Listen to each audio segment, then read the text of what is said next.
بسم الله الرحمن الرحيم. النهارده هنعمل أكلة شتوية جميلة. هنعمل عدس.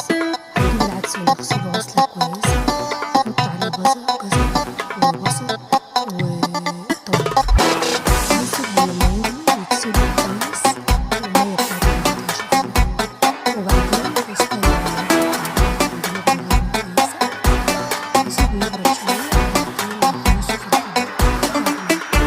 يبقى بالشكل كل الطعام يوم بيفوت ويمشي، ساب اكيد جواك علامات، ذكريات مع ناس نضيفة او مقاسي وناس لمامة.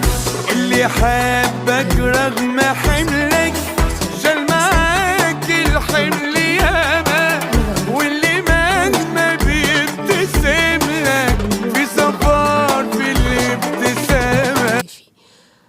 وبناكل بالعيش المحمص، وشوية بقى سلطة ولفت مخلل. اللفت جميل ده، اللي عاوز طريقة المخلل اللفت يكتب لي في التعليقات.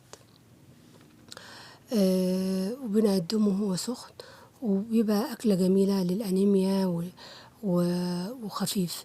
طبعا تحطي معاه شوية كمون عشان الناس اللي عندها قولون. بس أنا عملته النهاردة من غير توم ومن غير ما أحمر الخضار ولا أقلبه بالطريقة اللي هي المعروف متعارف عليها.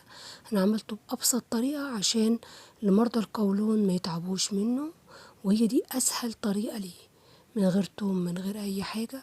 الخضار بيديله طعمه الطبيعي وجميل. وكل سنة وانتم طيبين.